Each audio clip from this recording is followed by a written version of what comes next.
வணக்கம் நட்புகளே. ஷெர்லாக் ஹோம்ஸுடைய அற்புதமான கதைகளை பார்த்து கொண்டு வருகிறோம். அவருடைய அட்டகாசமான துப்பறியும் அந்த நுண்ணறிவை இந்த கதையிலும் பார்ப்போம். வாருங்கள், காணொளிக்குள் போவோம். உங்கள் காதுகளுக்கு இனிமையான கதைகளை கொண்டு வரும் மகிழ் தமிழ் கதைகள். வாருங்கள், கதைப்போம். நட்புகளே, நம்ம ஷெர்லாக் ஹோம்ஸ் கண்டுபிடிக்க போகிற இந்த கதையுடைய தலைப்பு 5 ஆரஞ்சு விதைகள். த 5 ஆரஞ்ச் பிப்ஸ். வாட்சனின் பார்வையிலிருந்து.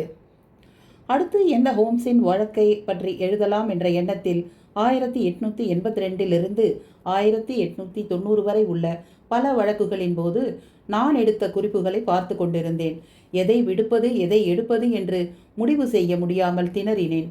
சில வழக்குகள் செய்தித்தாளில் வந்து மக்களிடம் பிரபலம் அடைந்திருந்தன. ஹோம்ஸின் பார்வையில் சில வழக்குகள் தனித்துவம் வாய்ந்ததாக கருதப்பட்டன. சில வழக்குகள் ஹோம்ஸின் திறமைக்கே சவால் விடுவதாக இருந்தன. ஆனால் அந்த வழக்குகளின் முடிவில் என்ன நேர்ந்தது என்ற தெளிவான குறிப்புகள் இல்லை. சில வழக்குகளில் ஆங்காங்கே சில விவரங்கள் இருந்தன.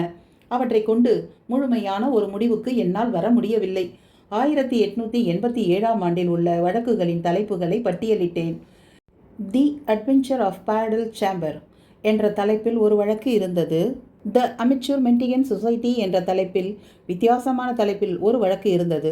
மரச்சாமான்கள் நிறைந்த கிடங்கின் அடியில் திகழ்ந்த ஆடம்பரமான பிச்சைக்காரர்கள் சங்கம் பற்றியதாகும். The loss of the British வேக்யூ சோஃபி ஆண்டர்சன் என்ற தலைப்பில் மற்றொரு வழக்கு. The singular adventures of the Grice Paterson என்ற தலைப்பில் ஒரு வழக்கு இருந்தது. கடைசியாக த கேம்பர்வெல் பாய்சனிங் கேஸ். இந்த வழக்கில் ஹோம்ஸின் அபார திறமையை கண்டு வியந்தேன். இறந்த ஒருவர் ஒரு குறிப்பிட்ட சமயத்தில் தூங்கிய நிலையில் இறந்தாரா அல்லது விழித்திருக்கும் பொழுதா என்று கண்டறிய வேண்டிய சூழ்நிலை இந்த வழக்கில் இருந்தது. இறந்த அவரின் கடிகாரத்திற்கு சாவி கொடுத்து, சாவி எத்தனை சுழற்சியில் முற்று பெறுகிறது என்பதை வைத்து அது 2 மணி நேரத்திற்கு முன்தான் சாவி கொடுக்கப்பட்டுள்ளது என்பதை கண்டறிந்தார். அவர் பகுத்து அறிந்த இந்த விஷயத்தின் விளைவாக மட்டுமே அந்த வழக்கு தீர்வு பெற்றது என்பதை நினைத்து மெய்சிலிர்த்தேன். இவை அனைத்தையும் மீறி ஒரு வழக்கு கண்ணில் பட்டது. அந்த வழக்கை பற்றி நிறைய குறிப்புகள் இருந்தன. வழக்கின் முடிவும் வித்தியாசமாக இருந்ததால் அந்த வழக்கை தேர்வு செய்தேன். ஆனால் இந்த வழக்கில் நிகழ்ந்த அனைத்து விவரங்களையும் என்னால் கொடுக்க முடியுமா என்று எனக்கு தெரியவில்லை. அப்போது செப்டம்பர் மாதம் நிறைவடையும் தருணம். காற்று அதிகமாக வீச ஆரம்பித்த நேரம். பகல் முழுவதும் காற்றின் பேரிரைச்சலும் ஜன்னல்களை தட்டிய மழையின் சத்தமும் அதிகமாக இருந்தது. இந்த மழையும் காற்றும் சராசரி வாழ்க்கை வாழ்ந்து கொண்டிருக்கும் லண்டன் மக்களை பயமுறுத்தி பார்த்தது. மாலையில் புயல் வீசி மழை மற்றும் காற்றின் சத்தத்தை இன்னும் அதிகப்படுத்தியது. அழும் குழந்தையை போன்ற ஒலியை அது எழுப்பியது. வீட்டில் குளிர்காயும் நெருப்பிடத்தின் ஒரு பக்கம் அமர்ந்து ஷெர்லாக் ஹோம்ஸ் வழக்கின் குறிப்புகளை தொகுத்து கொண்டிருந்தார். நான் கிளார்க் ரசல் எழுதிய கடல் சார்ந்த கதைகளை படித்து கொண்டிருந்தேன். அப்போது புயலின் ஊளை விடும் ஒலி ஆரம்பித்தது. நான் படித்து கொண்டிருந்த கதையில் கடல் அலையை பற்றிய குறிப்பு வந்தபோது புயலின் ஊளையிடும் ஒளியுடன் ஒப்பிட முடிந்தது. என் மனைவி அவள் அன்னையை சந்திக்க வெளியூர் சென்று இருக்கிறாள். அதனால் அவள் வரும் வரை ஹோம்ஸின் வீட்டில் தஞ்சம் புகுந்துள்ளேன். ஏன் இந்த நேரத்தில் வீட்டின் அழைப்பொலி கேட்கிறது? இந்த இரவு நேரத்தில் யார் வரப்போகிறார்கள்? உங்களுடைய பழைய நண்பர்களில் ஒருவராக இருக்கலாமோ என்றேன். உங்களை தவிர எனக்கு யாரும் நண்பர்கள் கிடையாதே. என்னை பார்க்க யாரும் வர வாய்ப்பே இல்லை என்றார் ஹோம்ஸ். அப்படி என்றால் உங்கள் வாடிக்கையாளரா என்றேன். வாடிக்கையாளராக இருந்தால் விஷயம் மிக முக்கியமானதாகத்தான் இருக்க வேண்டும். இல்லையென்றால் இவ்வளவு கடுமையான வானிலையில் யார் இங்கு வருவார்கள்? நம் வீட்டு எஜமானியின் நண்பர் யாராவதாக கூட இருக்கலாம் என்றார் ஹோம்ஸ். ஹோம்ஸின் கணிப்பு தவறாக இருந்தது. படிகளில் மேலேறி வரும் சப்தம் கேட்டது. பின்பு கதவை தட்டும் சப்தமும் கேட்டது. ஹோம்ஸ் தன் அருகில் இருந்த விளக்கை எடுத்து எதிரில் இருந்த இருக்கைக்கு அருகில் வைத்தார். வாடிக்கையாளர்களை அந்த இருக்கையில் அமர வைப்பதே அவரின் நோக்கம் என்பதை அறிந்து கொண்டேன். உள்ளே வாருங்கள் என்று அழைத்தார் ஹோம்ஸ்.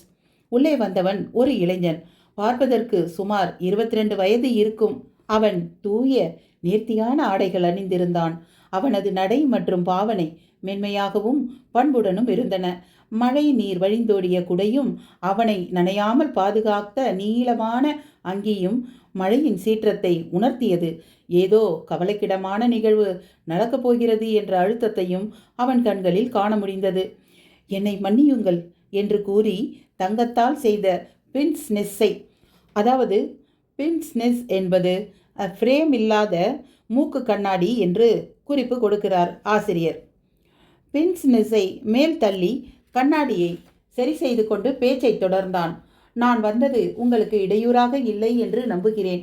மழை தண்ணீர் துளிகளை உங்கள் வீட்டினுள் கொண்டு வந்ததற்காக என்னை மன்னியுங்கள். உங்கள் மேல் அங்கியையும் குடையையும் கொடுங்கள். அவற்றை இந்த கொக்கிகளில் மாட்டிவிடலாம். அது காயட்டும். நீங்கள் தென்மேற்கு திசையிலிருந்து வருகிறீர்கள் என்று நினைக்கிறேன் என்றார் ஹோம். ஆம், ஹாமிஷில் இருந்து வருகிறேன் என்றான் அந்த இளைஞன். களிமண் மற்றும் சுண்ணாம்பினால் செய்த உங்கள் டோ கேப்ஸ் தனித்துவம் வாய்ந்ததாக இருக்கிறது என்றார் ஹோம்ஸ். டோ கேப்ஸ் என்பது கால் விரல்களை உரை போல் மூடி ஷூவின் உரசல்களிலிருந்து பாதுகாக்கும் சிறு குப்பிகள். எனக்கு உங்களின் ஆலோசனை தேவை என்றான் அந்த இளைஞன். ஆலோசனை என்பது எளிதாக கிடைக்கக்கூடியது தான் என்றார் ஹோம்ஸ். உதவி என்று கேட்டான் அந்த இளைஞன். இந்த காலத்தில் உதவி கிடைப்பது என்பது சற்று கடினம்தான் என்றார் ஹோம்ஸ். நான் உங்களை பற்றி கேள்விப்பட்டிருக்கிறேன். இராணுவ மேஜர் ஃப்ரெண்டர்காஸ்ட் தான் உங்களை பற்றி கூறினார். டான்கர்வில் சீட்டாட்ட கிளப் சம்பந்தமான வழக்கில் அவரை நீங்கள் அறிவீர்கள் என்று நினைக்கிறேன் என்றான் அந்த இளைஞன். ஆம், சீட்டாட்டத்தில் ஏமாற்றினார் என்று தவறுதலாக குற்றம் சாட்டப்பட்டவர் என்றார் ஹோம்ஸ். எந்தவிதமான மர்மமாக இருந்தாலும் உண்மையை வெளிக்கொணர்வதில் நீங்கள் வல்லுனர் என்று அவர் கூறினார் என்றான் அந்த இளைஞன். தேவையில்லாமல் என்னை பற்றி அதிகமாக கூறியுள்ளார் என்றார் ஹோம்ஸ். உங்கள் அறிவாற்றலை மிஞ்சியவர்கள் யாரும் இல்லை என்றும் கேள்விப்பட்டேன். இல்லை இல்லை, நால்வரிடம் நான் தோற்றிருக்கிறேன், ஒரு பெண் உட்பட என்றார் ஹோம்ஸ். நீங்கள் அடைந்த எண்ணிலடங்கா வெற்றிகளை ஒப்பிட்டு பார்க்கும்போது இந்த 4 என்பது மிகச் சிறியதாக அல்லவா இருக்கிறது என்றான் அந்த இளைஞன். ஆம், ஓ, அந்த கோணத்தில் பார்த்தால் உண்மைதான் என்றார் ஹோம்ஸ். அப்படியென்றால் என்னுடைய வழக்கையும் வெற்றிகரமாக முடித்து கொடுப்பீர்கள் என்று நம்புகிறேன் நான் என்றான் இளைஞன். அந்த இருக்கையை நெருப்பிடத்திற்கு வைத்து அமர்ந்து உங்கள் வழக்கு என்ன என்பதை கூறுங்கள் என்றார் ஹோம்ஸ். நடந்தவை சாதாரணமான விஷயங்கள் அல்ல என்றான் அந்த இளைஞன். என்னிடம் வழக்குகள் அசாதாரண தன்மையுடனேயே இருக்கின்றன என்றார் ஹோம்ஸ். இருந்தும் என் குடும்பத்தில் நடந்ததை போன்ற வித்தியாசமான சம்பவங்கள் போல் நீங்கள் கேள்விப்பட்டிருக்க வாய்ப்பே இல்லை என்று நினைக்கிறேன். உங்கள் கூற்று என் ஆர்வத்தை தூண்டுகிறது. சிறு விஷயம் என்று எதையும் ஒதுக்காமல் நடந்தவற்றை கூறுங்கள். வேறு ஏதேனும் கேள்விகள் இருந்தால் நானே கேட்டு தெரிந்து கொள்வேன். அந்த இளைஞன் இருக்கையை சற்றே முன் வைத்து அமர்ந்து கொண்டான். அவன் ஈரமான கால்களை குளிர்காயும் நெருப்பிடத்தை நோக்கி வைத்து கொண்டான். என் பெயர் ஜான் ஓப்பன்ஷா. நடந்த மோசமான நிகழ்வுகளுக்கும் எனக்கும் நேரடியான சம்பந்தம் இல்லை. என் வம்சாவளியில் உள்ள பிரச்சனை என்பதால் என் குடும்பத்தை பற்றிய சில தகவல்களை உங்களுக்கு முதலில் கூறியாக வேண்டிய கட்டாயத்தில் இருக்கிறேன். என் தாத்தாவிற்கு 2 மகன்கள். ஒருவர் என் தந்தை ஜோசப், மற்றொருவர் எலியாஸ். என் தந்தை கோவென்ட்ரி நகரில் ஒரு சின்ன தொழிற்சாலை வைத்திருந்தார். மிதிவண்டி கண்டுபிடிக்கப்பட்ட காலத்தில் என் தந்தை கண்டுபிடித்த ஒரு வகையான சக்கரம் மிகவும் பிரபலமடைந்தது. என் தந்தை தன் தொழிலையே மேலும் விரிவுபடுத்தினார். அந்த சக்கரம் செய்யும் முறைக்கு காப்புரிமை பட்டயமும் வைத்திருந்தார். இந்த சக்கரம் தயாரிப்பில் பெரும் பொருள் ஈட்டினார். என் சித்தப்பா எலியாஸ் இளவயதிலேயே அமெரிக்காவில் குடியேறினார். அங்கு உள்ள புளோரிடா மாநிலத்தில் விவசாயம் செய்தார். விவசாயத்தை நல்ல முறையில் நடத்தி வந்தார். அமெரிக்காவில் நடந்த உள்நாட்டு போரில் ஜாக்சனின் படையில் பணியாற்றினார். பின்பு ஹூட் என்பவரின் படையில் பணி செய்து கர்னல் வரை பதவி உயர்வு பெற்றார். லீ சண்டையை நிறுத்தியதும் போர் முடிவுக்கு வந்தது. போர் முடிந்த பின் விவசாய பணியை தொடர்ந்தார். அவரது விவசாய பணி 3 அல்லது 4 ஆண்டுகள் நீடித்திருக்கும். அமெரிக்காவில் செல்வ செழிப்புடன் வாழ்ந்து நன்கு பொருளீட்டினார். 1869 அல்லது 70 வாக்கில் இங்கு வந்து ஹர்ஷம் அருகில் உள்ள செசெக்ஸில் ஒரு சின்ன எஸ்டேட் வாங்கி குடி வந்தார். அவர் அமெரிக்காவில் இருந்து திரும்பியதற்கான காரணம் என்னவென்றால், கருப்பின மக்களை கண்டால் அவருக்கு சுத்தமாக பிடிக்காது. அமெரிக்காவில் இருந்த ரிபப்ளிக்கன் கட்சி கருப்பின மக்களுக்கு பல சலுகைகள் கொடுப்பதில் அவருக்கு கொஞ்சம் கூட இஷ்டமில்லை. அவர் தனித்துவம் வாய்ந்தவர், எளிதில் சினம் கொள்பவர் மற்றும் தகுதியற்ற வார்த்தைகளை உபயோகிப்பவர். அவர் ஹர்ஷமில் இருந்தபோது வீட்டை விட்டு வெளியில் வந்ததே இல்லை. அவர் வீட்டை சுற்றி ஒரு தோட்டம் இருந்தது. மேலும் வீட்டின் அருகில் 2 அல்லது 3 விளைநிலங்கள் இருந்தன. எப்போதாவது சில நேரத்தில் அந்த தோட்டத்தில் உடற்பயிற்சி செய்வார். தொடர்ச்சியாக பல வாரங்கள் வீட்டிலேயே முடங்கி கிடப்பார். தன் அறையை விட்டு கூட வெளியில் வருவதே இல்லை. பிராண்டியை அளவுக்கு அதிகமாக உட்கொண்டார். பல சிகரெட்டுகள் புகைத்து தள்ளினார். யாரையும் சந்திப்பதில்லை. இவ்வளவு ஏன், தன் சொந்த அண்ணனை கூட சந்திப்பதில்லை என்றால் பார்த்து கொள்ளுங்களேன். ஆனால் என்னை சந்திப்பது அவருக்கு பிடித்திருந்தது. நான் அவரை முதலில் சந்தித்த போது எனக்கு 12 வயது இருக்கும். அது 1878ஆம் ஆண்டு. என் சித்தப்பா இங்கிலாந்து திரும்பி 8 அல்லது 9 வருடங்கள் இருக்கும். என் தந்தையிடம் வற்புறுத்தி கேட்டு என்னை அவருடன் அழைத்து செல்ல அனுமதி பெற்றார். என்னுடன் நன்றாக பழகினார். அவர் சுகமாக இருக்கும் பொழுது என்னுடன் பாக்கமன் மற்றும் டிராட் ஆகிய விளையாட்டுகளை என்னுடன் விளையாடுவார். வியாபாரம் விஷயமாக வருபவர்கள் மற்றும் பணியாட்களை என் மூலமாக தொடர்பு வைத்து கொண்டார். எனக்கு 16 வயது ஆகும் பொழுது அந்த வீட்டை பற்றிய அனைத்து விஷயங்களையும் அறிந்து வைத்திருந்தேன். அந்த வீட்டின் அனைத்து சாவிகளும் என்னிடம்தான் இருந்தன. அந்த வீட்டின் எந்த மூலைக்கும் சென்று வர எனக்கு அதிகாரம் இருந்தது. இந்த சுதந்திரம் அவருக்கு இடையூறு செய்யாமல் இருந்தால் மட்டுமே என்னால் அனுபவிக்க முடிந்தது. அந்த வீட்டில் நான் நுழைய தடை செய்யப்பட்ட ஒரு அறை இருந்தது.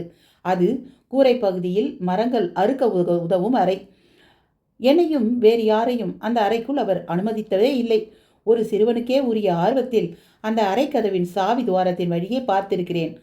அப்படி பார்த்தபோது பழைய ட்ரங்க் பெட்டிகளும் கட்டி வைத்த காகித கட்டுகளும் தெரிந்தன. மார்ச் 1883இல் ஒரு நாள் கடிதம் ஒன்று வந்தது. அதில் வெளிநாட்டின் அஞ்சல் தலை இருந்தது. மேசையின் மேல் அந்த கடிதம் வைக்கப்பட்டிருந்தது. நண்பர்கள் யாரும் அவருக்கு கிடையாது என்பதால் கடிதங்கள் வருவதில்லை. இந்தியாவிலிருந்து வந்திருக்கிறது. பாண்டிச்சேரி தபால் நிலையத்தின் முத்திரை இந்த அஞ்சலில் இருக்கிறது. இது என்னவாக இருக்கும் என்று கூறி அவசரமாக அந்த கடிதத்தை பிரித்தார். அதிலிருந்து 5 காய்ந்த ஆரஞ்சு விதைகள் மேசையில் இருந்த தட்டில் குதித்து விழுந்தன. அதை கண்டு நான் சிரிக்கலானேன். அவர் முகத்தை கண்டதும் என் உதடுகள் இழுத்து மூடிக்கொண்டன. அவரது கண்கள் விரிந்து விழி பிதுங்கின. அவரின் தோல் நிறம் மாறின. அந்த கடிதத்தின் உரையை பிடித்திருந்த அவரின் கைகள் நடுங்கின. கே கே கே என்று கதறினார்.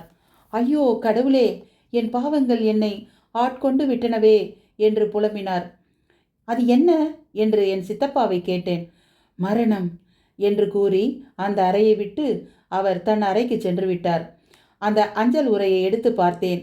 அந்த உரை மடிப்புக்கும் உள்பகுதியில் கே என்ற எழுத்து 3 முறை சிவப்பு மையில் எழுதியிருந்தது. அதை தவிர அந்த அஞ்சலில் 5 விதைகள் மட்டுமே இருந்தன. சித்தப்பா ஏன் இவ்வளவு பதற்றமடைந்தார் என்று எனக்கு புரியவே இல்லை. அந்த மேசையை விட்டு நகர்ந்து படி இறங்கி கொண்டிருந்தேன். அப்போது என் சித்தப்பா எதிரில் வந்தார். துருப்பிடித்த சாவியை ஒரு கையிலும் பித்தளை பெட்டி ஒன்றை மற்றொரு கையிலும் வைத்திருந்தார். அந்த சாவி கூரையில் உள்ள அறையின் சாவியாக இருக்கலாம் என்று யூகித்தேன். அவர்கள் என்ன வேண்டுமானாலும் செய்யட்டும், முடிவில் நான் அவர்களை சிக்க வைப்பேன் என்று உரத்த குரலில் சபதமிட்டார். என் அறையின் குளிர்காயும் நெருப்பிடத்தில் தீ மூட்ட வேண்டும் என்று மேரியிடம் கூறிவிடு. ஹார்ஷமில் இருக்கும் வழக்கறிஞர் போட்ஹம்மை உடனே வர சொல் என்று என்னிடம் கட்டளையிட்டார். அவர் கூறிய கட்டளைகளை நிறைவேற்றினேன். வழக்கறிஞர் வந்ததும் என்னையும் அவர் அறைக்குள் அழைத்தார். தீ பிரகாசமாக எரிந்து கொண்டிருந்தது. குளிர்காயும் நெருப்பிடத்தின் உள்ளே காகிதங்கள் எரிந்து கொண்டிருந்தன. அதிலிருந்து கரும்புகை வந்து கொண்டிருந்தது. குளிர்காயும் நெருப்பிடத்தின் அருகில் இருந்த அந்த பித்தளை பெட்டி திறந்திருந்தது. ஆனால் அதில் எதுவும் இல்லை. அந்த பெட்டியின் மூடியில் உட்புறத்தில் கே என்று 3 முறை எழுதியிருந்தது. வா ஜான் என்று கூறிய என் சித்தப்பா, என் சொத்துக்கள் அனைத்தையும் என் சகோதரனான உன் தந்தைக்குத்தான் என்று உயில் எழுதியுள்ளேன். அவருக்கு பிறகு இந்த சொத்துக்களை நீதான் அனுபவிக்கப் போகிறாய். இந்த சொத்துக்களுக்கு என்று வில்லங்கம் எதுவுமே இல்லை. இதை நீ நன்றாக ஆண்டு அனுபவிக்கலாம். இந்த சொத்தின் மூலம் ஏதாவது பிரச்சனை வந்தால் இந்த சொத்துக்கள் அனைத்தையும் உன் எதிரிக்கு கொடுத்துவிட்டு விலகிவிடு.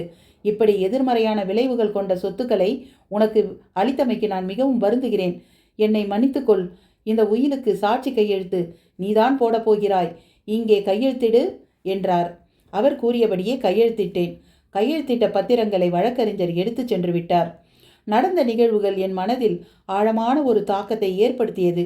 ஏன் இவையெல்லாம் நடந்தது என்று என்னால் நிர்ணயிக்க கூட முடியவில்லை. ஏதோ கெட்டது நடக்கப் போகிறது என்ற பயம் மட்டும் நிலவியது. வாரங்கள் செல்ல செல்ல அந்த பயம் சற்று குறைந்தாலும் என் சித்தப்பாவின் நடவடிக்கைகளில் பலவித மாற்றங்களை காண முடிந்தது. உள் தாழிட்டு அவர் அறையிலேயே இருந்தார். திடீரென்று குடிபோதையில் கையில் ரிவால்வருடன் வெளியில் வருவார். தோட்டம் நோக்கி வெளியில் செல்வார். அவர் முகம் முழுவதும் வியர்வையால் நனைந்திருக்கும். நான் யாருக்கும் பயந்தவனில்லை. என்னை ஒரு கூட்டுக்குள் அடைத்து வைக்க முடியாது. என்னை ஒரு ஆட்டுக்குட்டி போல கை கட்டி வைக்க முடியாது என்று கதறிய பின் தன் அறைக்குள் சென்று பூட்டிக் கொள்வார். அவரின் ஆழ்மனதில் இருக்கும் பயத்தை மீறி அவரால் வெளியில் வர முடியவில்லை என்பதை மட்டும் என்னால் உணர முடிந்தது. இதற்கு மேலும் உங்கள் பொறுமையை சோதிக்க விரும்பவில்லை. நடந்தது என்ன என்று கூறி முடித்து விடுகிறேன். ஒரு நாள் இரவு எப்பொழுதும் போல் பிதற்றுவதற்காக தோட்டம் சென்றவர் திரும்பவே இல்லை. அவர் எங்கே என்று தேடினோம். தோட்டத்தின் முனையில் இருந்த பச்சை பாசியில் நிறைந்த குட்டையில் முகம் மூழ்கி இருந்தது. அங்கு சண்டையோ கைகலப்போ நடந்ததற்கான அறிகுறிகள் எதுவுமே இல்லை. அந்த குட்டை 2 அடி ஆழம்தான் இருக்கும். அவரின் பழக்க வழக்கங்களை கேட்டு அறிந்த ஜூரி இந்த வழக்கை ஒரு தற்கொலை என்று கூறி தீர்ப்பளித்து விட்டார். சாவை நினைத்து எவ்வளவு பயந்தார் என்று எனக்குத்தான் தெரியும். அவர் தற்கொலை பற்றி ஒருபோதும் நினைத்ததில்லை. அவர் இறந்ததும் அந்த சொத்துக்கள் முழுவதும் என் தந்தையின் பெயருக்கு மாற்றப்பட்டன. அந்த எஸ்டேட் மற்றும் 14,000 பவுண்டுகள் என் தந்தையின் வங்கி கணக்கிற்கு மாற்றப்பட்டன. ஒரு நிமிடம், ஹோம்ஸ் குறுக்கிட்டார். நீங்கள் கூறிய நிகழ்வுகள் முற்றிலும் தனித்துவம் வாய்ந்ததாக இருக்கிறது. உங்கள் சித்தப்பாவிற்கு அந்த கடிதம் எப்போது வந்தது? உங்கள் சித்தப்பா இறந்த தினம் எப்போது? கடிதம் வந்த நாள் மார்ச் 10, 1883. அவர் இறந்தது 7 வாரங்கள் கழித்து மே 2 இரவில் என்றான் ஜான். நன்றி, உங்கள் விவரிப்பை மேலும் தொடருங்கள் என்றார் ஹோம்ஸ். என் தந்தை ஹர்ஷமில் இருக்கும் வீட்டை வாங்கி கொள்ளும் பொழுது கூரையில் இருந்த அறை முழுவதும் சோதனையிட்டார். பித்தளை பெட்டி அந்த அறையில் தான் இருந்தது. ஆனால் அதில் ஒன்றும் இல்லை. அந்த பெட்டியின் மூடி உட்புறத்தில் KKK என்று தாளில் எழுதி ஒட்டப்பட்டிருந்தது. அந்த எழுத்துக்களுக்கு கீழ் கடிதங்கள், நினைவு குறிப்புகள், ரசீதுகள் மற்றும் பதிவுகள் என்று எழுதியிருந்தது. அந்த பெட்டியில் இருக்கும் ஆவணங்களை குறிக்கவே இவ்வாறு எழுதியிருக்கிறார் என்று எண்ணினோம். இவை அனைத்தையும் தீயில் என் சித்தப்பா எரித்து விட்டார் என்பதை நீங்கள் அறிவீர்கள். அதை தவிர அந்த அறையில் சொல்லிக் கொள்வதற்கென்று வேறெதுவும் இல்லை. பல தாள்கள் அந்த அறையில் சிதறி கிடந்தன. அவை அனைத்திலும் அமெரிக்காவில் அவர் வாழ்க்கை சம்பந்தமான தகவல்கள் இருந்தன. சிலவற்றில் அவர் போரில் ஆற்றிய பணியை பாராட்டி இருந்தன. சிலவற்றில் அமெரிக்காவில் தென் மாநிலங்கள் போருக்கு பின் எவ்வாறு மறு சீரமைப்பு பணிகள் நடத்த வேண்டும் என்பதை பற்றியும் அப்போது இருந்த அரசியல் சூழ்நிலை பற்றியும் இருந்தன. அமெரிக்க வடக்கு மாகாணங்களில் இருந்து வந்த அரசியல் பிரமுகர்களை வன்மையாக எதிர்த்தார் என்பதை எங்களால் உணர முடிந்தது. 1884 ஆண்டு ஆரம்பத்தில் ஹர்ஷமில் நானும் என் தந்தையும் குடிபெயர்ந்தோம். ஜனவரி 1885 வரை எந்த பிரச்சனையும் இல்லாமல் சென்று கொண்டிருந்தது. புத்தாண்டு கழிந்து 4 நாட்கள் இருக்கும். என் தந்தையின் குரல் வழக்கத்தை விட அதிகமான சத்தத்தில் ஒலித்தது. என்னவென்று தெரிந்து கொள்ள சாப்பிடும் மேசையில் அவருடன் அமர்ந்தேன். அவர் கையில் ஓர் அஞ்சல் உரையும் மற்றொரு கையில் 5 ஆரஞ்சு விதைகளும் இருந்தன. என் சித்தப்பாவின் கதைகள் கேட்டு சில சமயங்களில் கிண்டல் செய்திருக்கிறார் என் தந்தை. அவருக்கே அந்த கடிதம் வந்ததும் அவர் முகத்தில் ஒருவித பயமும் குழப்பமும் தென்பட்டன. இது என்னதான் சொல்ல வருகிறது ஜான் என்று என்னை கேட்டார் என் தந்தை. அது KKK என்றேன். அஞ்சல் உரையின் உள்ளே பார்த்தார். ஆம், அதுவே தான் என்றார். அதற்கு மேல் ஏதோ எழுதியுள்ளதே, அது என்ன? எல்லா ஆவணங்களையும் சூரிய கடிகாரத்தில் வைக்கவும் என்று அந்த கடிதத்தில் எழுதியிருந்தது. என் தந்தையின் பின்னால் நின்று படித்தேன்.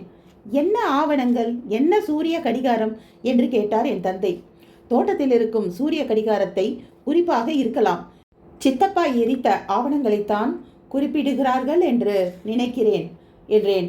இந்த நாகரிக காலத்தில் இது முட்டாள்தனமாக இருக்கிறது.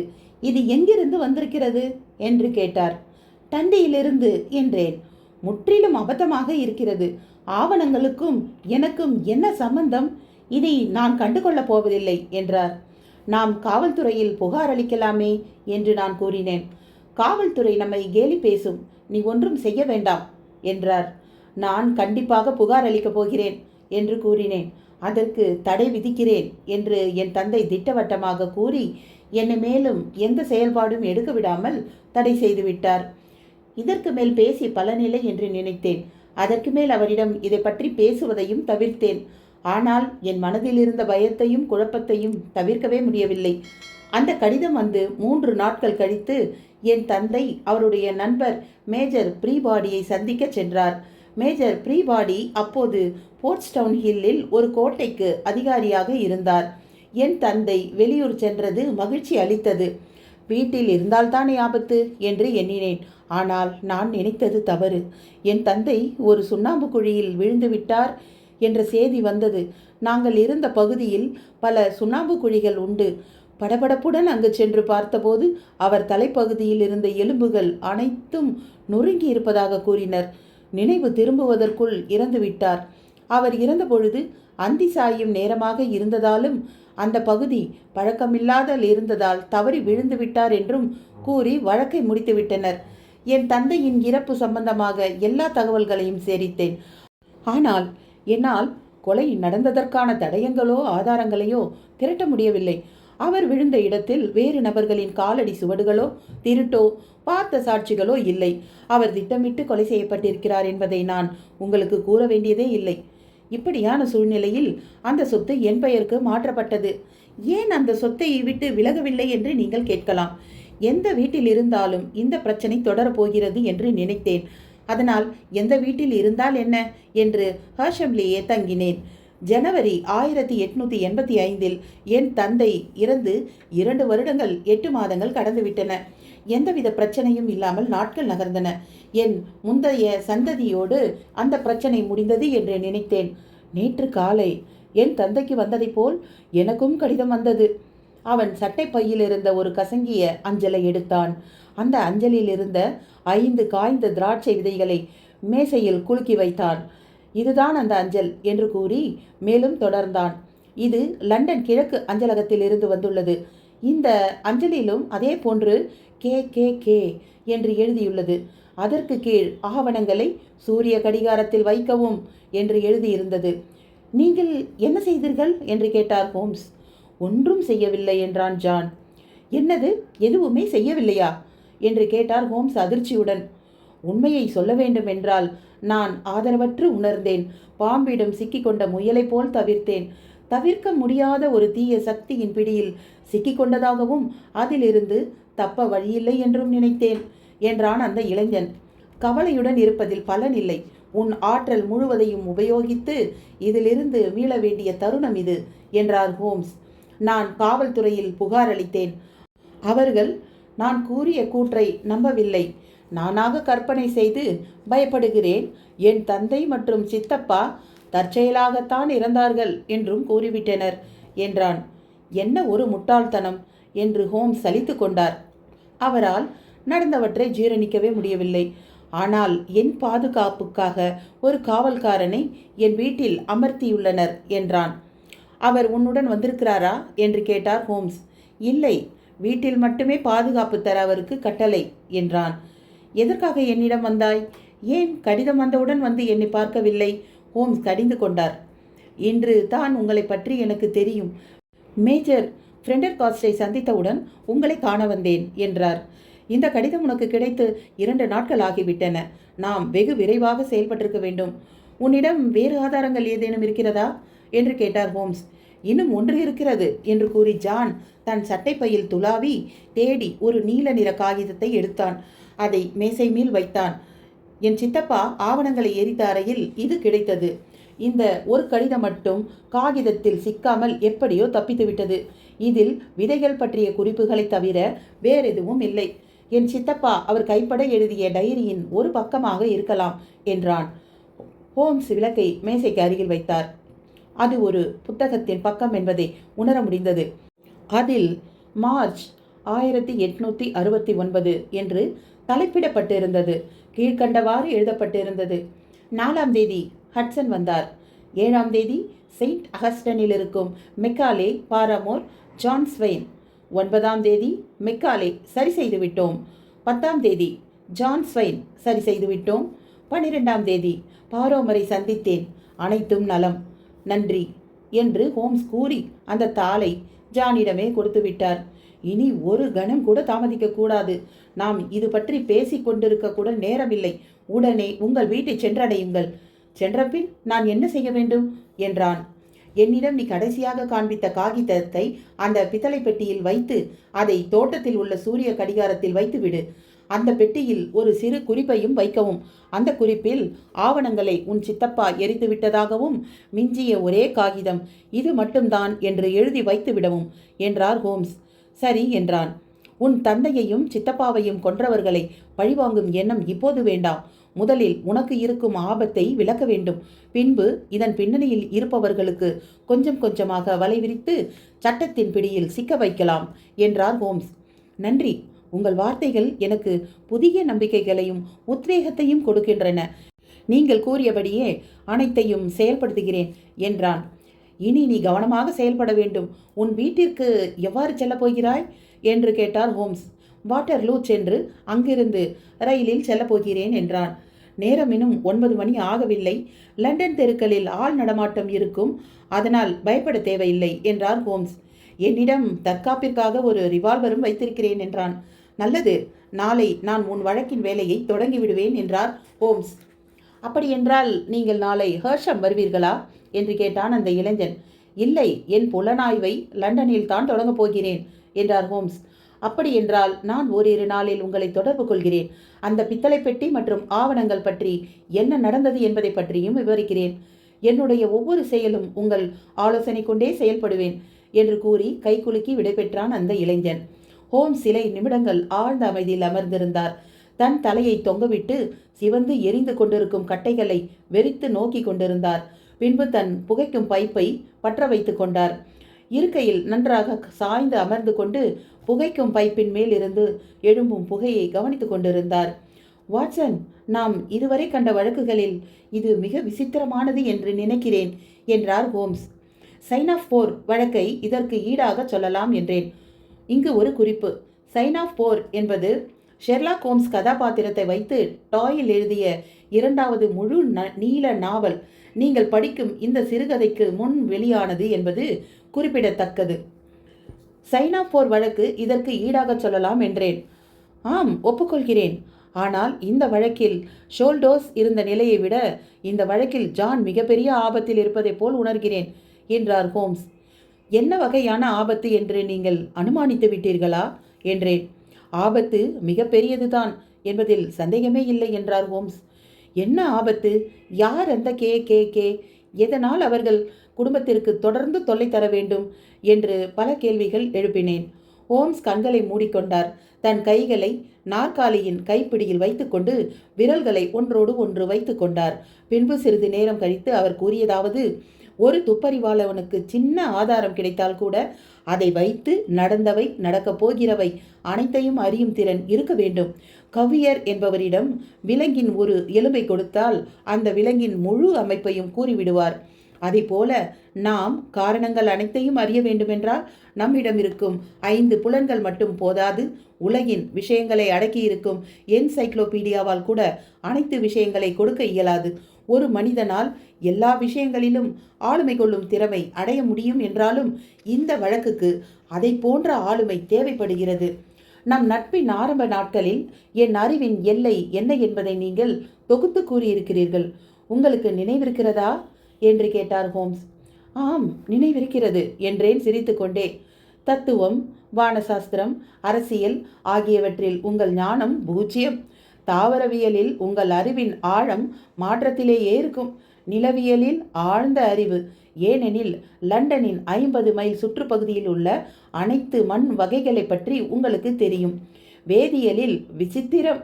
உடற்கூறியலில் முறையின்மை. இலக்கியத்தில் பரபரப்பு. குற்றவியலில் தனித்துவம்.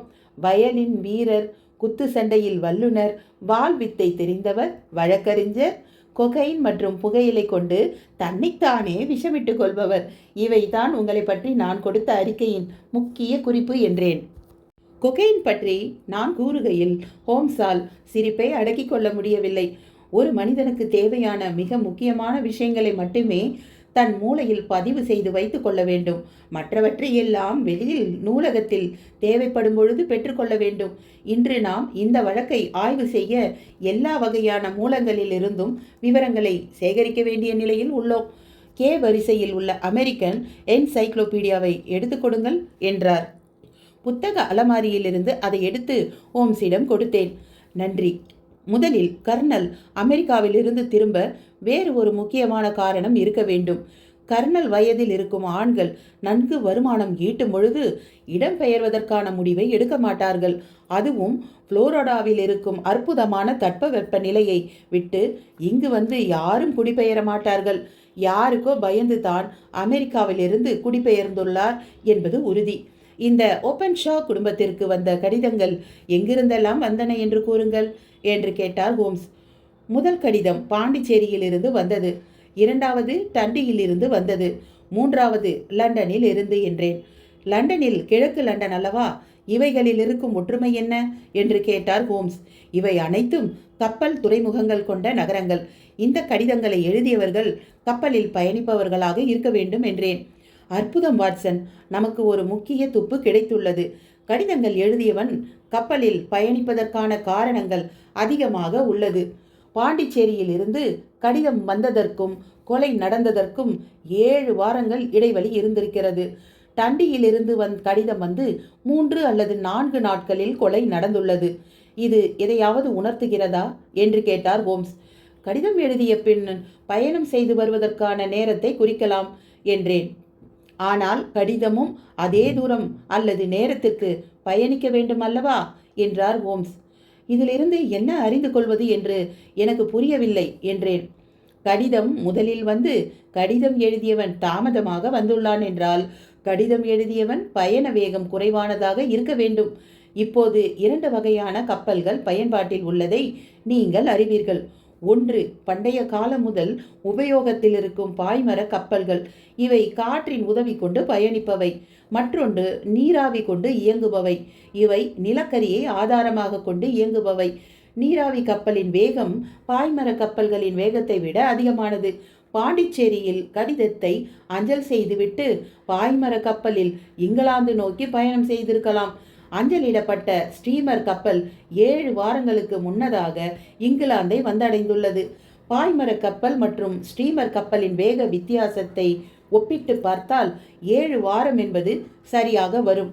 டண்டி துறைமுகம் நம் நாட்டின் வடக்கு பகுதியான ஸ்காட்லாந்தில் உள்ளது. டண்டியில் எழுதப்பட்ட கடிதம் ஓரிரு நாளில் ரயிலில் வந்தடைந்திருக்கும். பாய்மர கப்பல் 5-6 நாட்களில் வந்தடைந்திருக்கும். இப்படி பார்க்கும் பொழுது இரண்டாவது கடிதத்தின் 3 அல்லது 4 நாட்கள் இடைவெளியை ஒப்பிட முடிகிறது என்றார் ஹோம்ஸ். அது சாத்தியம்தான் என்றேன். சரியாக சொல்ல வேண்டுமென்றால் வாய்ப்புகள் மிகுதியாக உள்ளது என்று தான் கூற வேண்டும். இப்பொழுது புரிகிறதா நான் ஏன் ஜானை எச்சரிக்கை செய்தேன் என்று? கடைசியாக வந்த கடிதம் லண்டனிலிருந்து வந்துள்ளது. அதனால் நேரம் தவறாமையும் மிகவும் முக்கியம் என்றார் ஹோம்ஸ். எதற்காக இந்த இரக்கமற்ற பணியை மேற்கொண்டுள்ளார்கள் என்று கேட்டேன். ஜானின் சித்தப்பாவிடம் இருந்த ஆவணங்கள் கடிதம் எழுதியவர்களுக்கு ஏதோ முக்கியம் வாய்ந்தவை என்று நன்கு விளங்குகிறது. இதன் பின்னணியில் கண்டிப்பாக ஒருவர் இருக்க முடியாது. ஒரு நபரால் இந்த 2 கொலைகளையும் ஆதாரம் எதுவும் கிடைக்காமல் கச்சிதமாக செயல்படுத்த முடியாது. பலர் ஒருங்கிணைந்து செயல்பட்டால் மட்டுமே சாத்தியமாகும். அப்படி பார்க்கும் பொழுது கே என்பது ஒரு இயக்கமாக இருக்கலாம் என்றார் ஹோம்ஸ். என்னது இயக்கமா? என்ன இயக்கம் என்று கேட்டேன். நீங்கள் இவர்களை பற்றி கேட்டதில்லையா? கேள்விப்பட்டதும் இல்லையா? குரலை தாழ்த்தி கேட்டார் ஹோம்ஸ். கூ கிளக்ஸ் கிளான்? இல்லை, நான் கேள்விப்பட்டதில்லையே என்றேன். ஹோம்ஸ் கையில் இருந்த என்சைக்ளோபீடியாவை திறந்து இதோ இங்கு பாருங்கள் என்று கூறி அதில் இருந்ததை படிக்கலானார். கூ கிளக்ஸ் கிளான், இந்த பெயர் ஒரு ரைஃபிளை சுடுவதற்கு தயார் செய்யும் பொழுது எழுப்பும் ஒலிக்கு ஒப்பானதாகும். இந்த இயக்கம் அமெரிக்க உள்நாட்டு போர் முடிந்ததும் தென் மாநில போர் வீரர்கள் சேர்ந்து அமைத்த இயக்கமாகும். இந்த இயக்கம் தொடங்கிய சமயத்தில் பல மாநிலங்களில் கிளைகள் தொடங்கப்பட்டன. டெனிசி, லூசியானா, கரோலினா, ஜார்ஜியா மற்றும் புளோரிடா ஆகிய மாநிலங்கள் குறிப்பிடத்தக்கவை. ஓட்டு போட எண்ணம் கொண்ட நீக்ரோக்களை பயமுறுத்துவது, வெள்ளையர்களின் மேலாதிக்கத்தை எதிர்ப்பவர்களை கொலை செய்வது அல்லது நாடு கடத்துவது போன்ற செயல்களில் இந்த இயக்கம் ஈடுபட்டது. இந்த இயக்கம் யாருக்கு குறிவைக்கிறதோ அவர்களுக்கு முதலில் ஒரு எச்சரிக்கை அஞ்சல் அனுப்புவார்கள். ஓக் மரத்தின் குச்சியோ அல்லது கிருணிப்பழ விதைகளோ அல்லது ஆரஞ்சு பழத்தின் விதைகளோ அந்த அஞ்சலில் இருக்கும். அந்த அஞ்சலை பெற்றவன் உடனடியாக தன் பழக்க வழக்கங்களை மாற்றிக்கொள்ள வேண்டும் அல்லது ஊரை விட்டு இடம்பெயர்ந்து வேறு எங்காவது சென்றுவிட வேண்டும். அவர்கள் நினைத்தவாறு எதுவும் செய்யாமல் தன் வேலையை முன்போல் தொடர்ந்தால் கண்டிப்பாக மரணம் தழுவ வேண்டும். இவர்கள் நடத்திய கொலைகளை நிரூபிப்பது கடினம். தற்செயலாக நடந்ததாகவே தோன்றும். இந்த மாதிரியான கொலைகள் நிகழ்த்துவதில் இந்த இயக்கத்தைச் சேர்ந்தவர்கள் கை தேர்ந்தவர்கள். எந்த ஒரு வழக்கத்திலும் இவர்கள் சிக்கியதே இல்லை. சில ஆண்டுகள் இந்த இயக்கத்தின் நடவடிக்கைகள் மேலோங்கி இருந்தன. அமெரிக்க அரசாங்கம் இந்த இயக்கத்தின் மீது கடுமையான நடவடிக்கைகள் எடுத்தன. இருந்தும் இந்த இயக்கத்தை கட்டுக்குள் கொண்டு வர முடியவில்லை. 1869ஆம் ஆண்டு இந்த இயக்கம் சட்டென்று வலுவிழந்து முடிவுக்கு வந்தது. ஆங்காங்கே சில நிகழ்வுகள் நடந்தாலும் அது பழைய மேலோங்கிய நிலைக்கு வர முடியவில்லை. முக்கியமான ஒரு விஷயத்தை இங்கு நீங்கள் கவனிக்க வேண்டும் என்று புத்தகத்தை கீழே வைத்துவிட்டு விளக்கம் கூறலானார் ஹோம்ஸ். ஜானின் சித்தப்பா இங்கிலாந்துக்கு திரும்பிய வருடம் 1869 என்பதை நினைவில் கொள்ளுங்கள். ஜானின் சித்தப்பா அந்த அமைப்பில் இருந்த சிலரிடம் பகைத்து கொண்டுள்ளார். அதனால் ஜானின் சந்ததியினரை அழிப்பதற்கு முனைந்து விட்டனர். அப்படி என்றால் அந்த டைரி குறிப்பில் இருந்தவற்றிற்கு அர்த்தம் என்ன என்று கேட்டேன். ஜானின் சித்தப்பாவும் அந்த இயக்கத்தின் உறுப்பினராக இருந்திருக்கிறார். இந்த குறிப்புகள் மார்ச் 1869இல் எழுதப்பட்டவை. அதை வைத்து அவர் இங்கிலாந்தில் குடிபெயர்வதற்கு முன்னர் அமெரிக்காவில் அந்த இயக்கத்தில் பணியாற்றியிருக்கிறார் என்பதை அறியலாம். அந்த இயக்கத்தில் ஜானின் சித்தப்பா பணியாற்றிய போது செய்த காரியங்களைத்தான் அந்த டைரியில் தேதி வாரியாக குறிப்பிட்டுள்ளார். ஜானின் சித்தப்பா 7ஆம் தேதி 3 பேருக்கு விதைகளை அனுப்பியுள்ளார். அதில் 2 அடுத்த சில நாட்களில் ஊரை காலி செய்துள்ளனர். 3ஆம் நபர் கொலை செய்யப்பட்டிருக்கலாம். தற்போது இருக்கும் சூழ்நிலையில் நான் கூறியதை ஜான் கச்சிதமாக செய்து முடித்தால் போதும். அதற்கு மேல் நாம் செய்வதற்கென்று எதுவுமே இல்லை. அந்த வயலினை எடுங்கள். 1/2 மணி நேரம் கொடூரமான மனிதர்களை பற்றி சிந்திக்காமல் இருக்கலாம் என்றார் ஹோம்ஸ். அடுத்த நாள் காலை மழை நின்றுவிட்டது. சூரியன் குறைந்த ஒளியில் உதித்தது. நான் கீழே சென்றபோது ஹோம்ஸ் ஏற்கனவே காலை உணவில் இருந்தார். உங்களுக்கு காத்திராமல் உணவருந்த ஆரம்பித்ததற்கு மன்னிக்கவும். இந்த வழக்கிற்கு வேலையை துரிதமாக தொடங்க வேண்டும் என்று நினைத்தேன். அதனால்தான் என்றார். என்ன வகையான நடவடிக்கைகள் எடுக்கப் போகிறீர்கள் ஹோம்ஸ்? சில விஷயங்கள் சேகரித்த பின்புதான் நடவடிக்கைகள் என்ன என்று தெரியும். ஹர்ஷம் செல்ல நேர்ந்தாலும் நேரலாம் என்றார் ஹோம்ஸ். நீங்கள் ஹர்ஷம் முதலில் செல்லப்போவதில்லையா? இல்லை, முதலில் லண்டனில் தான் விசாரணையை தொடங்கப் போகிறேன். மணியை அழுத்துங்கள். பணியால் உங்களுக்கு காப்பி கொண்டு வருவான். நான் காப்பிக்காக காத்து கொண்டிருக்கும் போது செய்தித்தாளை திறந்து படிக்க ஆரம்பித்தேன். ஒரு தலைப்பை பார்த்ததும் இதயம் சில்லிடும் வகைக்கு அதிர்ந்தேன். ஹோம்ஸ், நீங்கள் பெரும்பிழை இழைத்து விட்டீர்கள். உங்கள் கணிப்புகள் தவறிவிட்டன. நீங்கள் மிகுந்த தாமதத்துடன் செயல்பட்டு விட்டீர்கள் ஹோம்ஸ் என்று கதறினேன். ஐயோ, நான் பயந்த விதமே நடந்துவிட்டது. கோப்பையை கீழே வைத்து சோகமடைந்தார். எப்படி நிகழ்ந்தது என்று கேட்டார். வாட்டர்லூ பாலம் அருகில் ஒரு சோகம் என்ற தலைப்பில் இருந்த செய்தியை படிக்க தொடங்கினேன். இரவு 9லிருந்து 10 மணிக்குள் டிவிஷன் Hஐ சார்ந்த கான்ஸ்டபிள் குக் யாரோ ஒருவர் தண்ணீரில் தத்தளிக்கும் சத்தமும் அவரின் உதவி கூக்குரலும் கேட்டுள்ளார். நேற்று மழையும் இருட்டும் இருந்ததால் தண்ணீரில் விழுந்தவரை காப்பாற்றுவது தாமதமானது. அதனால் அவர் உயிர் இழந்துள்ளார். தேம்ஸ் நதியின் ரோந்து வரும் காவல்துறை படையின் உதவி கொண்டு உடல் மீட்கப்பட்டது. மீட்கப்பட்ட உடலின் சட்டைப்பையில் இருந்த அஞ்சலை வைத்து இறந்தது ஜான் ஓபன்ஷா என்றும் அவர் ஹர்ஷமை சேர்ந்தவர் என்றும் கண்டுபிடிக்கப்பட்டுள்ளது. கடைசி ரயிலை பிடிக்க அவர் வேகமாக செல்லும்போது தவறி விழுந்திருக்கலாம் என்று அஞ்சப்படுகிறது. சிறு படகுகள் ஏறுவதற்காக உள்ள பாதையில் தவறுதலாக சென்றதால் இந்த துயர சம்பவம் நிகழ்ந்திருக்கலாம். ஆற்றில் படகு ஏறும் இறங்கும் பகுதிகளை சம்பந்தப்பட்ட அதிகாரிகள் கவனத்துடன் பராமரித்தால் இந்த விதமான அசம்பாவிதங்களை தவிர்க்கலாம். சில நிமிடங்கள் அமைதியுடன் அமர்ந்திருந்தோம். ஹோம்ஸை அவ்வளவு மனச்சோர்வுடன் நான் கண்டதில்லை. என் பெருமைக்கு பேரிழப்பு வாட்சன். இக்கணத்தில் இருந்து இந்த வழக்கை என் சொந்த பிரச்சனையாக கையாளப் போகிறேன். இந்த கூட்டத்தை கைப்பற்ற வல்லமை கொடுக்குமாறு கடவுளை வேண்டிக் கொள்கிறேன். என்னிடம் உதவி கேட்டு வந்தானே, அவனை சாவு நோக்கி அனுப்பி வைத்து விட்டேனே என்று புலம்பினார். தன் இருக்கையிலிருந்து குதித்து எழுந்தார். ஒருவித கிளர்ச்சியுடன் அறையை சுற்றி சுற்றி நடந்தார்.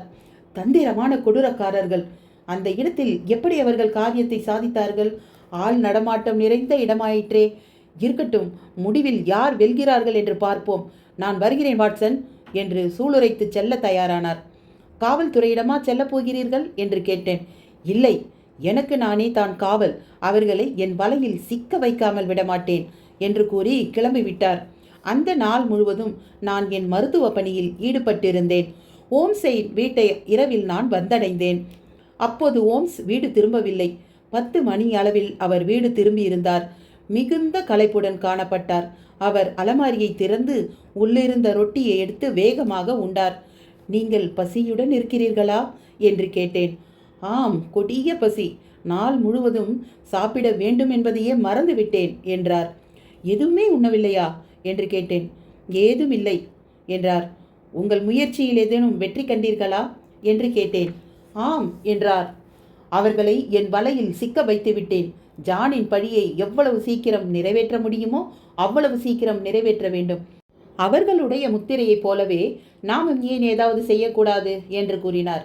நீங்கள் என்ன சொல்ல வருகிறீர்கள் என்று புரியவில்லையே. அவர் அலமாரியிலிருந்து ஒரு ஆரஞ்சு பழத்தை எடுத்தார். அந்த பழத்தை பீத்து அதிலிருந்து 5 விதைகளை எடுத்து அஞ்சல் உரையின் உள்ளே வைத்தார். அஞ்சல் உரை மூடுமிடத்தில் SH ஃபார் JO என்று குறிப்பு எழுத்துக்களை மட்டும் எழுதி கடிதத்தை ஒட்டினார். ஆனால் அதன் விரிவு ஜேம்ஸ் ஒபன்ஷாவுக்காக ஷெர்லாக் ஹோம்ஸ் என்பது. பின்பு captain James Calhoun, loan star கப்பல், சவானா, ஜார்ஜியா என்று முகவரியிட்டார். கேப்டன் ஜேம்ஸ் சவானாவை சென்றடைந்ததும் அந்த கடிதம் அவனை சென்றடையும். இந்த கடிதம் அவனுக்கு பீதியை கிளப்பும். ஒப்பான்ஷா குடும்பம் அடைந்த நிலையை அவனும் அடைவான் என்று கொக்கரித்தார். யார் இந்த கேப்டன் ஜேம்ஸ் கால்ஹவுன் என்றேன். KKK கூட்டத்தின் தலைவன். மற்றவர்கள் என் பிடியில் சிக்காமல் போக மாட்டார்கள் என்றார். எப்படி கண்டுபிடித்தீர்கள் என்று கேட்டேன். ஒரு பெரிய காகிதத்தை என் சட்டை பையிலிருந்து எடுத்தார். அதில் பல குறிப்புகள், பெயர்கள் மற்றும் தேதிகள் காணப்பட்டன. நீங்கள் லாய்ட்ஸ் ரெஜிஸ்டர் நிறுவனம் பற்றி அறிவீர்களா என்று கேட்டார். அறிந்ததில்லை என்றேன். சென்ற நூற்றாண்டில் தொடங்கப்பட்டது இந்த நிறுவனம். உலக அளவில் கப்பல்களின் போக்குவரத்து பற்றி அனைத்து தகவல்களையும் சேகரிப்பதுதான் இந்த நிறுவனத்தின் முக்கிய நோக்கமாகும். கப்பல்களின் பெயர், எந்த நாளில் எந்த துறைமுகத்தில் இருந்தன, அதன் கட்டுமான உறுதி என்று அனைத்து விவரங்களும் அந்த நிறுவனத்திடம் உள்ளன. நீங்கள் சில கப்பலில் சரக்கு ஏதேனும் அனுப்ப வேண்டுமென்றால் இந்த நிறுவனத்திடம் பணம் கொடுத்து கப்பல் பற்றிய விவரங்கள் அறியலாம். அந்த விவரங்கள் கொண்டு உங்களுக்கு ஏற்ற கப்பலை தேர்வு செய்யலாம். இந்த நிறுவனம் கொடுக்கும் விவரங்களை வைத்து ஒரு கப்பல் எங்கிருந்து கிளம்பியது, எந்தெந்த துறைமுகங்கள் வழியே பயணித்தது, அடுத்து எந்தெந்த துறைமுகங்களுக்கு செல்லும் என்று அறிய முடியும். இன்று நாள் முழுவதும் இந்த நிறுவனத்திடம் இருக்கும் பல வருட கப்பல் போக்குவரத்து குறிப்புகளை கூர்ந்து ஆராய்ந்து கொண்டிருந்தேன். குறிப்பாக 1883 ஜனவரி மற்றும் பிப்ரவரி மாதங்களில் பாண்டிச்சேரி துறைமுகத்தை தொட்டு சென்ற கப்பல்களை பற்றி கூர்ந்து கவனித்தேன். அந்த 2 மாதங்களில் சுமார் 30 கப்பல்கள் பாண்டிச்சேரி துறைமுகத்தை தொட்டு சென்றுள்ளன. இதில் குறிப்பாக ஒரு கப்பல் என் கண்ணில் பட்டது. அந்த கப்பலின் பெயர் லோன் ஸ்டார். அமெரிக்காவில் இருக்கும் ஒரு தென் மாவட்டத்தை லோன் ஸ்டார் என்றும் குறிப்பிடுவர். நீக்ரோக்களுக்கு சம உரிமை அளிக்கப்படக்கூடாது என்று போராடிய மாவட்டங்கள் தென் மாவட்டங்கள் என்பதை நீங்கள் அறிவீர்கள் என்றார் ஹோம்ஸ். லோன் ஸ்டார் என்பது டெக்சாஸ் மாநிலத்தை குறிக்கும் என்று நினைக்கிறேன் என்றேன். இருக்கலாம், அமெரிக்காவை சார்ந்த கப்பல் இது ஒன்றுதான் இருந்தது என்றார் ஹோம்ஸ். பின்பு டண்டி துறைமுகத்தில் ஜனவரி 1885 வந்த கப்பல்களின் விவரங்களை சேகரித்தேன். அந்த மாதத்தில் லோன் ஸ்டார் அந்த துறைமுகத்தில் தான் நங்கூரமிட்டிருந்தது. அதற்கு பிறகு இப்போது லண்டனில் இருக்கும் கப்பல்களின் தகவல்களை பார்த்தேன் என்றார். அதில் என்ன கண்டீர்கள் என்று ஆர்வமுடன் கேட்டேன்.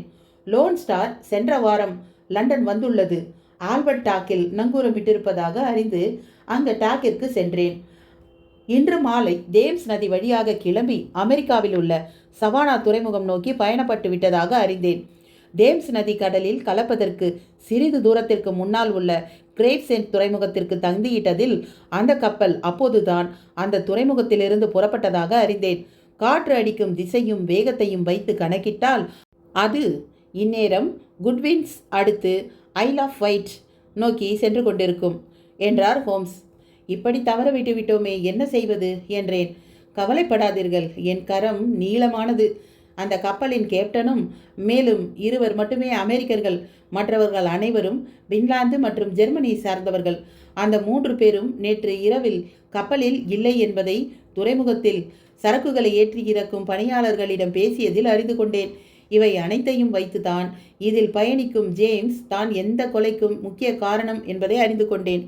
நான் இப்போது விதைகளை வைத்த இந்த கடிதம் ஸ்டீமர் கப்பலில் செல்லும். ஆதலால் சவானாவை 1 நாள் முன்னதாகவே சென்றடையும். அவர்கள் சவானா அடைவதற்கு முன் சவானாவின் உள்ள அமெரிக்க காவல்துறைக்கு தந்தி அனுப்பிவிடுவேன்.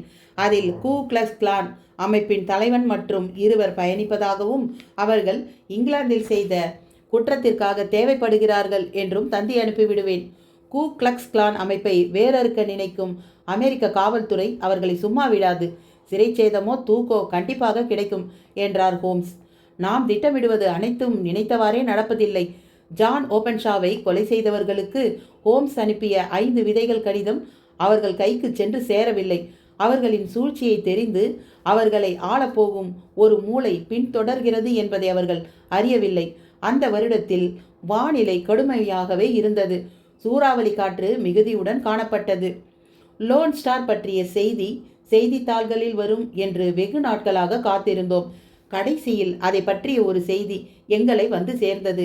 அட்லாண்டிக் பெருங்கடலில் கப்பலின் சிதைந்த பாகம் ஒன்று மிதப்பதாகவும் அதில் LS அதாவது லோன் ஸ்டார் என்று எழுதியிருப்பதாகவும் செய்தித்தாள்களில் செய்தி வந்தது.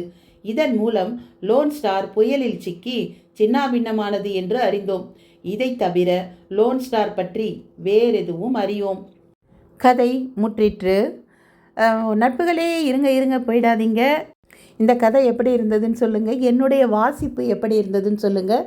இதில் ஏதாவது நான் திருத்திக்கணுன்னா நான் திருத்தி அதன்படி நான் பேசுவேன். மேலும் நம்ம சேனலுக்கு நீங்கள் ஃபஸ்ட் டைம் வந்திருக்கிறீங்கன்னா சப்ஸ்கிரைப் பண்ணுங்கள். பக்கத்தில் இருக்கிற பெல் ஐக்கான் அழுத்திடுங்க. இந்த கதை உங்களுக்கு பிடிச்சிருந்தா உங்கள் ஃப்ரெண்ட்ஸ்க்கெல்லாம் ஷேர் பண்ணுங்கள், லைக் பண்ணுங்கள். நன்றி.